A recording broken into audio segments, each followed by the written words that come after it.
We are very lucky to be joined here in studio. First guest in the new Crooked Media studio. I am honored. It's by the way, stunningly beautiful, particularly the blue backdrop.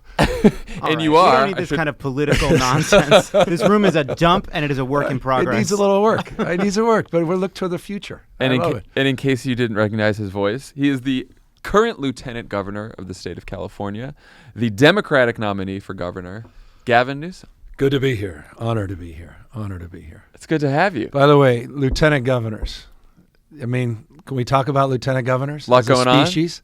I mean, come on. It's the profoundly important position. It's a lot like cinematographers. They don't get the credit they deserve. I'm saying beneath the director is the cinematographer. Uh-huh. No one else with me on this? I don't really know what the cinematographer does. Yeah, exactly. Is that But part no of one that? knows what lieutenant. But Kerry said, John Kerry, you forgot was lieutenant governor. Everyone forgot John Kerry That's was right. lieutenant governor. Said the most important job of lieutenant governor is waking up every morning, making your way to the front door, picking up the morning paper, going to the obituary section, seeing if the governor's name appears in it. And if it doesn't, you go back to bed. That's the number one job, according to John Kerry. Now, I don't subscribe to that point of view. I That's didn't know that profoundly was. I've heard important. that before. I didn't know that was a John Kerry. So we're going to bring it up to him when he's here. He's you're going to come here in check September. Verify that. But that's lieutenant governor. That's a lieutenant governor joke. I like that. That's what we talk amongst ourselves. There's not many of us. It's a lieutenant governor in joke at the meetings. Speaking of lines of secession, Well done. let's just start with the fact that as we're recording this, there is a split screen on the news. On one side, Paul Manafort is being found guilty. On the other side, Michael Cohen is pleading guilty. Michael Cohen said that he was directed by a candidate, doesn't name him. I wonder who. To commit crimes. It was Martin O'Malley. Was it O'Malley? When in doubt, he still can't get a break. Huh? That's not fair. They said lock her up. Maybe it's just not what we expected. Maybe it's a circuitous path. It was Hillary the whole time. Let's just start with that. What do you make of the rampant criminality? Well, that's the only way to describe it.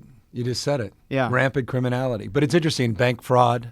We'll get to the money laundering trial, which the obstruction of justice trial, which is the great irony of this. This was the tougher case to win on Manafort. But as it relates to Cohen and everything around Trump, that goes back to money. And at the end of the day, I mean, by the way, how long does an audit take at the IRS?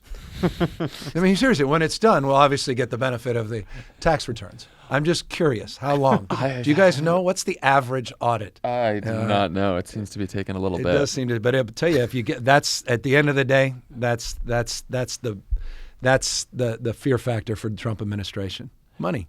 It all goes back to money, fundamentally. And so it's not surprising everyone around him. The circle is getting smaller and smaller. I mean, what do you think? Like, we've been talking for a long time in this podcast about, the potential of criminality. We now have Michael Cohen saying he was directed to commit a crime by the President of the United States. It's still early. We're, of course, recording this on Tuesday. People will probably listen to this a couple days from now or a week from now. Yeah. If we get to this point where Donald Trump has been basically named an unindicted co-conspirator in a crime. For a while we've been saying Democrats should not be talking too much about Russia. That's not what people care about. We shouldn't be talking about impeachment that much. Does this change the calculation a little bit? Do you think that Democrats need to sort of stand strong here and hold the president accountable? Yeah, I mean, again, on the Russia side of this, it's still a circuitous Correct. walk, right? I mean, so we're just getting into financial malfeasance around everybody that's surrounding him, which, by the way, has been his legacy. It's been his history. Yeah. I mean, these are the folks that he's constantly surrounding himself, so it's not surprising it's bleeding into his administration. But, no, look, Russia aside, Mueller finished the investigation, adjudicate the facts. As it relates to subsequent shoes dropping, obviously Mueller's got more lined up in that respect. He's like Imelda Marcos with the amount of shoes he's able to drop. There's lots of shoes that are being dropped. That was a pull. It was well done, by the way.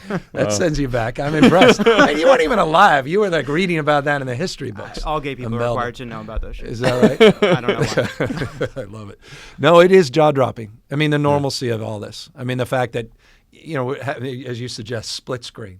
what more potency do you want? One of these things is enough to end an administration in the traditional sense, but this is just Tuesday, as you suggest. Yeah. Just Tuesday. And, so he'll tweet himself out, at least in a new direction, within the next 48 hours, and then we'll see where the dust settles. But it is extraordinary, and I have no confidence that we can stick on one narrative or one story for even a weekly basis. Yeah. That's the problem. So you've said that you're looking to run a state that is a positive alternative to Donald Trump. If you take office as governor, what are the 2 or 3 most important things you want to get done in that first year to sort of prove that case that it's a positive alternative? Well, it's hard to say in the first year, but I'll tell you, if we don't address the issue of wealth disparity, not just income inequality, the issues of social mobility, this whole experiment collapses. I don't think there's a bigger issue in our country. I don't think there's a bigger issue around the rest of the world, all grappling with this issue of these disparities. It's interesting. I was just talking to Mayor Garcetti from Los Angeles, and he made a point that a reporter made to him, which I thought was interesting. I never put it in perspective, that California is the only state that's attached to the brand, the California Dream. There's no Iowa Dream or New Hampshire Dream. It's not necessarily sort of part of the conversation. And it is an interesting fact about California, and perhaps that's the size and scope or just what we've always represented, that pioneering spirit of being on the leading and cutting edge. So in that sense, as someone who believes the future happens here first in California, I feel a deep sense of responsibility to address the issue of those disparities. But that can't be done overnight. It's been a 40, 50-year trend line that's now a headline, but it's simply not sustainable. And I say this as a business guy. I've got 23 small businesses. I've close to a little over 700 employees in the state, and that's not to impress you, but to impress upon you a strong entrepreneurial bias, meaning I am a pro-job, pro-business Democrat, but businesses cannot thrive in a world that's failing. And this whole thing is in peril if we continue down this path. And I'm worried about IT and globalization detonating at the same time, the nature of work changing in real time, the future of work as it relates to automation, that this could get out of hand. So we have to address that, number one. So we've talked to some people, there's a lot of talk about universal basic income as one potential policy solution that's very popular in the Bay Area and all around California. We've talked to other people who've talked about federal jobs guarantee, state jobs guarantee. And some people have said we need a combination of both. Where do you come down on some of those really big policy solutions on inequality? Voltaire said it best, said work solves, by the way, I'm replacing Jerry Brown, so give the guy a break. Lieutenant Governor to Jerry Brown. At least I'm not saying this. Let's get some right, Latin I'm not going. doing it in Latin, so I'm going to do this in English. Thank you. All right? I'm just trying to be his heir apparent. But Voltaire said, work solves life's 3 great evils: boredom, vice, and need. You can address the issue of need, but you're not necessarily addressing the issue of boredom and vice. And I'm not suggesting that there's not a fanciful notion of a universal basic income allowing all of us to find our inner Renaissance self. I get all that. And I'm intrigued by it. In fact, just had the privilege of spending some time with Chris Hughes and others that have done a lot of thinking on this. And of course, someone who's been on your show, who's a rock star and really one of my most favorite politicians in this country, not just the state, Michael Tubbs from Stockton, who's experimenting in California at a local level. It's intriguing to me. That said, I'm more interested in enhancing the earned income tax credit, extending it into the middle class, extending it to caregivers, doing more in that space, child tax credits that I think could more substantively in the short term address the issue of deep childhood poverty. I think the issue of child poverty is the issue we've got to tackle first. Again, I live in the richest and the poorest state. 7.4 million people living below the poverty line, 134,000 homeless. Anyone who comes to California, you sit here and go, what the hell's going on? Not just in the big urban areas here in LA or Northern California, San Francisco, San Jose, but increasingly in the inland part of the state. That's an issue that's happened on our watch. We own that. And we've got to step things up, and we've got to look, I think, as you suggest in your question, at novel approaches. Employment insurance, not just unemployment insurance. Look at opportunities anew around a Marshall Plan, around apprenticeship programs and vocational strategies, not just rhetoric in the margins, which frankly has been our toolkit in the past. Let's talk about homelessness for a second, because San Francisco has a thorny, terrible homeless problem. LA has a thorny, terrible homeless problem. You were the mayor of San Francisco. Do you view that as a place where you failed? Do you view that as a place where you made progress? What is your response to people who hold that out as a big negative for you? Yeah, I mean, a lot do, but there's a lot of lazy punditry on that. I haven't been mayor in 7-8 years, and we actually decreased the street population by 40% when I was mayor. So we made enormous progress in the short term. So you think that were those policies abandoned? Have things gotten worse since you left? No, and I'm not. No, in fact, they've gotten much worse. And in this respect, the street population's changed. The overall numbers haven't radically changed. Here's the problem, though. It's not. It's not a static number. We started with about 7,000 people on the street. We got 12,000 people off the street. There were still close to 7,000 people on the street. We did a survey, our annual surveys. One survey showed over 90% of the people on the streets weren't from San Francisco. So as soon as you house 2 or 3 people, this dynamic population continues to challenge mayors, cities large and small. So there's no way a mayor can solve this alone. It's got to be regionalized. The state of California needs to intervene. The state of California has been nowhere to be found in homeless policy in the past. Shelter, soft sleep, housing, and supportive services is the closest approximation to a solution to homelessness. But the federal government also needs to reconcile the fact for 40 years, housing and urban development's gotten out of the housing and urban development business and the subsidy businesses, Section 8 housing vouchers, public housing, providing the kind of support that cities and counties and states need. So this has animated my why when I ran for mayor. It animated my successes and failures, to answer your question, quite honestly, and my critics. It fueled them. And it also fuels my sense of purpose as it relates to a candidate for governor that recognizes that Mayor Garcetti here, other mayors, simply cannot do it without significant resource and resourcefulness from the next governor. So on resources, one thing you've said in praising Governor Brown is that you can be a progressive without being profligate.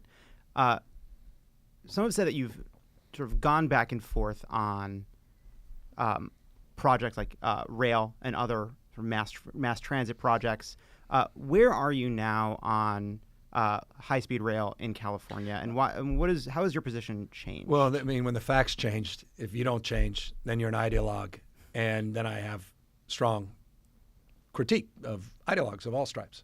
I was the co-chair. I was very passionately engaged in the original bond, the $9.95 billion bond, but it was a $33 billion bond. A third of the money was going to come from the private sector, a third of the money from the feds, a third of the money from the state. Well, only $3.5 billion come from the feds. Not $1 come from the private sector. And the state no longer can afford 1/3 because the price of this project's on the low end, $77.3 billion, high end, $98.1 billion. That said, we have a brand new business plan, and the old business plan I criticized. The old leadership, frankly, I was very critical of as well, and those reflect my previous comments. They have completely reconstituted the plan, focused it not north-south, now east-west, primarily a valley-to-valley, Silicon Valley to Central Valley plan. And I believe if we can achieve that, we're still short of billions of dollars, but if we can achieve that, then we can invite the private sector in and get it down here into Southern California. So one thing that seems to be plaguing cities, plaguing the entire country, is these projects are extraordinarily expensive. The lengths of time it's taking to complete them is going up. And it seems to be something that everybody is wringing their hands about. Why has infrastructure in the United States become prohibitively expensive to the point where we're not building anymore? Process. You know it. I mean, it's one of the great things about our democracy. Process. People have a right to opine. People have a right to engage. People have a right to oppose, not just support. People have a right to due process. People have the right to access justice, courts, eminent domain proceedings is a substantive answer to the question as it relates to the issue of the state doing land acquisition for right-of-way for this system being part of the delay. Our environmental review, which I embrace, is take a backseat to no one in my passion for the environment, but there's a time value associated with that. And obviously costs. There's no CEQA in when they did that high-speed rail between Shanghai and Beijing. They weren't worried much about land acquisition as we are in the United States, due process and access to justice or remediation, let alone the issues of environmental justice. In the United States, we do. And we pay a price for that in some levels, and we also are the envy of the world for that on other levels. But the bottom line is this. It goes to the issue of trust. And if you're going to say you support something, damn it, if something changes, have the courage of saying it's changed. And you know what? There's trade-offs. There's honesty and transparency, and you're going to talk about those trade-offs. And I just prefer politicians that are open argument, interested in evidence, and not ideological. Democrats, we can't stand the ideologues on the right. And yet when folks in our party are presented certain facts and we stubbornly dismiss them because they're easily knitted into the progressive frame, then we're playing in the same kind of, I think, cynicism that invites critique. And so I just think you got to be more honest, more transparent. And large-scale projects, rarely do they come in at time on budget. And that's something we're just going to subsequently have to be more honest and transparent about. But it has gotten worse. I mean, it's a problem that's gotten worse. I mean, these projects are costing more and taking longer over time, basically everywhere. Do you see that as something to address? Do you see that as a problem for the next governor to deal with? Yeah, let me tell you, just very brief without boring you, but let me just attempt to modestly bore you over a 60-second version.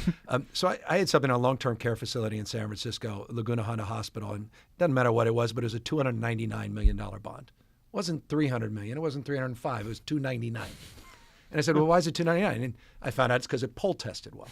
But it wasn't what it's going to cost. And so I expressed that very publicly, saying, we're making that number up.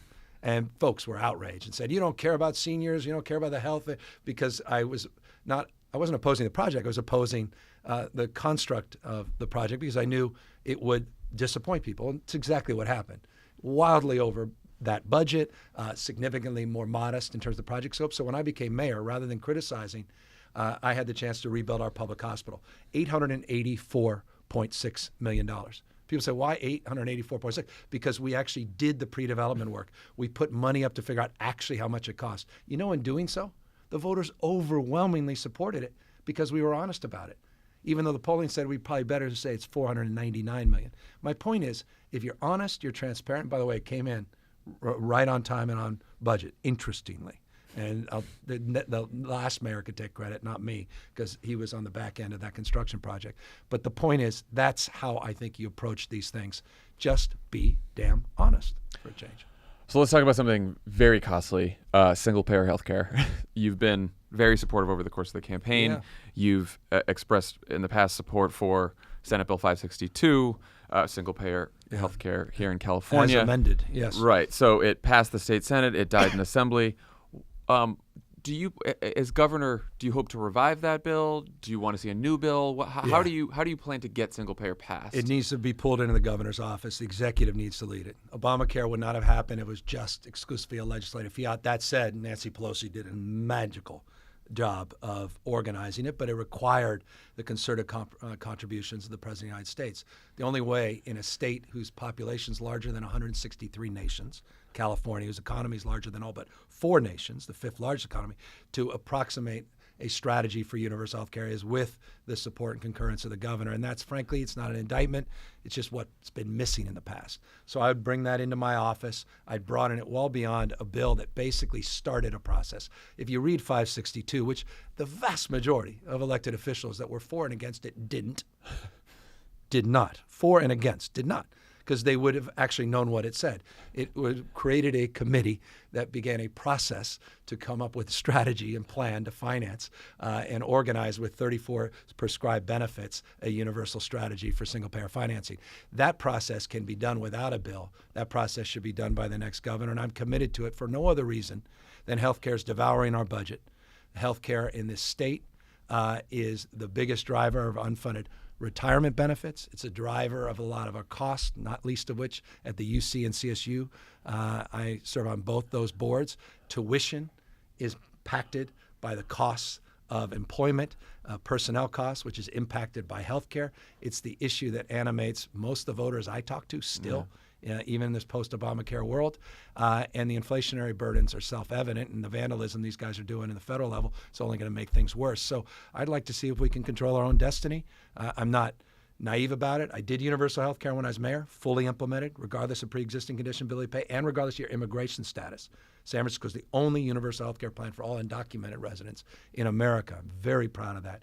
And we proved it can be done without bankrupting the city. I'd like to see that we can extend that to the rest of the state. So obviously the biggest obstacle in the way of single-payer health care in a lot of the states that have tried and failed to do this is the financing. I know you're a policy wonk. What are some of the financing ideas that you think we might be able to try here in California to actually pay for this? So the mistake we make is we allow lazily a CBO report to come out and somehow suggest that we're going to build on top of an existing system when in fact we're replacing the existing system with a completely new system. Right. We need to assert some foundational facts, forgive me, Facts. $3.3 trillion a year we're spending on health insurance in this country. $8,700 per capita. It's 17.9% of GDP. Those are last year's numbers. Wait for the new ones. You look around the rest of the world, the Beveridge model, the Bismarck model in Germany, the national health insurance model in Canada, all of these OECD countries, these developed nations, provide universal health care for per capita costs that are about half of the United States because of their single-payer financing framework. In the United States, we have a multi-payer system. What we're proposing, Medicare for All, is replacing that existing multi-payer system with a new single-payer financing system. It's the transition that's the challenge. Right. It's going from something old to something new where the whitewater is. And that's going to be the struggle for those that are promoting it at the federal level, those that promote it at the state level. And that's where the nuance and the detail lie. And for me, from a California frame, that requires looking at things, and I will really bore you, looking to go to the voters to get approval on our constitutional set-aside for education dollars, Prop 98, GAN limits, ERISA issues related to deductibility of employer-based and employee-based health insurance, which then go away. It's a tax reform conversation. You can go to 1115 waiver, 1332 ACA innovation waiver. Forgive me again for being wonky. It's just to make a point.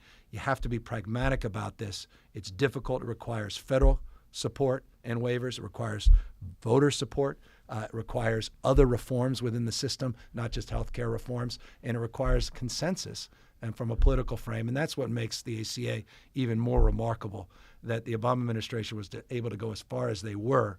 And that's why it's critical, as we're having this debate, we protect what's left of the ACA, particularly in a post-individual mandate world.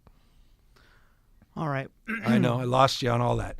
No, complicated Oh, stuff. we've been there. We were there. You lived it. We were there in 2009. You lived it. But there's still 27.5 million people without health insurance in this country, and inflationary costs now with the junk plans, these skinny plans, is only going to go up and up and up. And with all due respect, Donald Trump and the Republicans, they own it.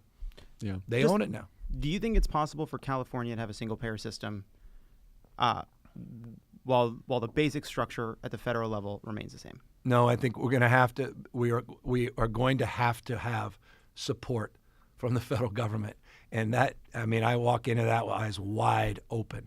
I mean, we're struggling right now just on emergency declarations related to fires, let alone allowing us to move forward with a radical retooling. And that's the only way you can describe it. I know that word scares people, but it is a radical retooling of what we've known our entire lives. No other state in the United States has ever done single-payer financing. 2 states have asserted it, fallen short. The good news is it's been done around the rest of the world in almost every case very successfully, with lower infant mortality rates and longer lifespans. We take care of cancer patients a little bit better, but chronic disease, we do a little bit worse. We're 37th this year when they came out with the quality index for healthcare around the rest of the world. 37th, right around Costa Rica and Cuba. So there's a lot of mythology about what we do vis-a-vis the rest of the world. But my point is, success leaves clues. Power of emulation. Bring those values to bear, incorporate those values with your values, and initiate the conversation. If it requires waiting past Trump to the Harris-Garcetti administration, whoever's coming next, then I'm all for it. Okay, let's talk about the Harris-Garcetti administration. So you said, when asked about potentially running for president, you said something very political. Wait, you said, not my aspiration. Wait, and then, now you had a great conversation with Politico about this, where they asked you, you said, no, next question. Thank you. But I didn't say next. This is a different interview. People want to know, you're not exactly facing an incredibly difficult race for governor right now. They want to know that they're voting for somebody that they can count on to be there. That's exactly right. And so you're promising not to run for president. No, but let me. Was that you're promising? Yes, but let me give you a proof point. That's great. Bless you. I don't even need the proof point. You got the proof. That was it. You just wanted that quote. You just want this tape. You and that promised quote. not to You run. made a promise. You broke your promise. We're not even newsbreakers. He just wants it for himself. He wants it as a resident. You don't have to put this up. I want it. I want it. I got every person. I got Michael Avenatti running for president. Anybody? Are you thinking about it? What about you? Honestly, I haven't ruled it out. I've made no promises. I like this. But by the way, let me just say this. And by the way, here's the ultimate proof point. A couple of years when Kamala Harris announced she was running for the Senate, there was a lot of folks saying, okay, what are you thinking? And I could have given well, I'm still enjoying my job as lieutenant governor. And I said, look, rather be candid than coy. And I said, you know what? My intention is to run for governor. And people said, this is preposterous, it's outrageous, it's too early. And I said, well, at least I'm being transparent and honest. And I'm being equally transparent and honest when I say I am not running for another office. I'm running exclusively to represent the most magical place on earth, you did the it state in the of California. You did it in the present tense. You just parsing words. You're just going But we got the promise, though. You got the, yes, you got it. No, you got it, That's man. what now, I needed. Jerry Brown, on the other hand, ask him that question. It will be an interesting response. Listen, I'm a Jerry should Brown be. fan. I agree with you. I just a couple years off the top, and he's in. He's only 80. Young, youthful 80. Don't count him out. I have one last question. It's sort of a story I've always wanted to know. Obviously, you became very famous in 2004 nationwide because of your courageous stance on gay marriage as mayor of San Francisco. Talk about making the decision to open City Hall to couples who are going to marry, knowing that at the time it was not only unpopular nationally, but unpopular within your own party. Yeah, and also illegal. Right, and deciding, I'm going to go ahead and I'm going to do this anyway. I mean, the fastest substantive response I can give you goes along these lines. I was invited back to Washington, D.C. by Nancy Pelosi. Senator Clinton was there, and Feinstein, among others, did a little event because I just won my election for mayor, and they were going to, a little bit of whatever. It was one of those little things. I was going to go back home. Nancy said to me, hey, Paul, her husband, is not going to go watch President Bush give the State of the Union. We got an extra ticket. You have any interest? I said, all right, why not? It'd be fun. I go in there. I'm in the rafters sitting up with everybody else, put my cell phone away and sat up there, listened to the president talk about the war in Iraq, understandably. And then he started talking about abstinence. Like, okay, that's interesting, State of the Union. He talked about drug testing. Interesting. Talked about steroid abuse. It's an interesting, you go back to that 2004 State of the Union, and then he ended it with a crescendo that marriage is between a man and a woman, and he supported a constitutional amendment because he saw something wrong with the Constitution. He felt it needed to be amended as it relates to the issue of same-sex marriage. Here's what happened. I'm getting back my phone, and you're in this scrum as you get out of there, and you're waiting in line, and two people, I'll never forget, it was like yesterday, are sitting there saying, I'm so proud of our president. That was an amazing speech, and said, quote unquote, I'm so sick and tired of the homosexual agenda. And I sat there, I literally wanted just to introduce myself as a San Francisco mayor and tempted to do that. I didn't, and I remember walking out one of the hallways. Everyone's walking in one direction, I walk another, get on the phone to my chief of staff, openly gay chief of staff, which is an interesting story for another time. And I said, we got to do something. He said, what? And I said, I don't know, but something more than a press release. Came back home, and a week later started to have this crazy conversation around having one couple get married, Phyllis Lyon and Del Martin. They had been together almost 50 years. The manifestation of what marriage is all about, faith, love, devotion. They had lived through everything. And we said, if we can just get them married, we can then file a lawsuit against the state of California's prohibition on same-sex marriage, but put a human face on it. Word got out that we were interested in doing this. Democratic Party was outraged. I for another time, God, I can't wait to have to tell the conversations of some of our greatest political leaders I'm sure. that had it out on me. Outraged. Excited about that. And and we ended up doing it. The problem was we found out this group was coming in to stop us to get a TRO, which I don't even know what it was at the time, temporary restraining order. And they were going to open the courts, federal courts were going to open up at 9. We were going to do our first marriage the next day at 9 a.m. And so I realized, wait a second, it's good to be mayor. I don't have to open at 9. We could open City Hall early. And so we opened the clerk's office before the federal courts, quote unquote, stop us. And Phyllis and Del got married, and we waited, bated breath for the TRO. And the judge came back, turned out a few hours later, and said, you know what, there's no irreparable harm being done here. And I said, well, what's that mean? They said, you could still do this. And all of a sudden we're like, uh-oh, got a couple, been together 50 years, but there's other couples here that have been together 20, 30 years, and they're saying, well, what about us? We weren't even prepared for that conversation. Long story short, the next month, 4,036 couples from 46 states, 6 countries around the world came to San Francisco in what we describe as the winter of love, not the summer of love. And the amazing thing about it, we weren't prepared for that. The amazing thing about it was how extraordinarily uninteresting it was in this respect. There wasn't one image anyone could exploit. Fox couldn't run one image. It was husbands, wives, mothers, daughters, sisters, brothers. We realized it wasn't just about the couples. It was about the kids and grandkids, about families coming together.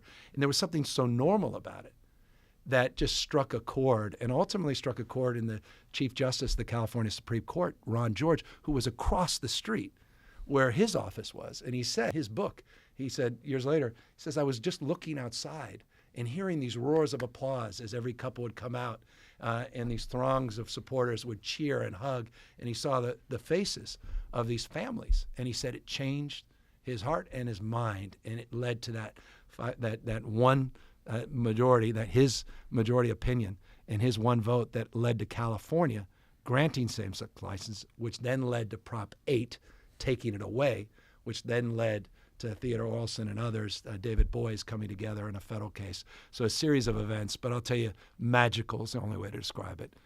Bliss at another level. And it was just, for me, it's why politics matters, what it's about, and connects me. I thought I'd be out of office. Schwarzenegger went on, this chaos, in San Francisco. He's on Meet the Press. He's like, it's just, there's chaos. People getting arrested. Doing this thing. And I honestly, I thought we got a private attorney. I was worried about being arrested or recalled. It was a crazy time, but I look back and it was as I say, a magical, magical time. Sorry for the long-windedness. No, it's a great story. It's a great story, and all these years later, now I get to be bothered by my mother. Oh, sorry, buddy. About when I'll get married. So thank you for your role in that. It's come full circle. As Lovett was saying, it's not the most difficult campaign, but you're facing a campaign. You got a challenger. Donald Trump could be coming out here campaigning. Yeah, for him. supporting my opponent, John Cox. And it's interesting. What's nice about this race, we're so partisan in this country. You can imagine here in California, R's with R's, D's with D's. It's not like we love our own party. We just cannot stand the other party. Right. And in that frame, it's a challenge. That's why we have no statewide Republicans in this state. So the good news is we're spending a lot of our time and energy taking nothing for granted, but also working on all the down ballot races and coordinating with Nancy Pelosi in the federal races, these 14 congressional seats, which a minimum 7 are in play. And so we're working hard with the party and getting people to be animated about California's outsized role in taking back the House. And so we've got this website, gavinnewsom.com/blueCA, and that /blueCA has a detailed toolkit of how people can get involved, how they can get plugged in to other campaigns and the broader cause of our democracy and saving it from Trump and Trumpism. Fantastic. Yeah, we've been targeting, first did those 7 congressional races that are most likely flippable, and then we added an 8th because we hate Devin Nunes that much. Stand him. Thank you. Right? Yeah. Right? So we now call it the Crooked 8. Right? Yeah. Thank you for adding that. Don't give up on that. It's a long shot, but might as well. It's 2018. Who knows How what is it could even happen? a long shot, though? How? I don't know. Andrew Jantz, we got a good candidate. I know we actually do. So Devin Nunes, man. I just keep going. If you want to be that crooked, you got to be a little smarter. That's all. There's I'm gonna get in trouble here. Let's just You nailed it. You nailed it. The website is gavinnewsom.com/blueCA. Check it out.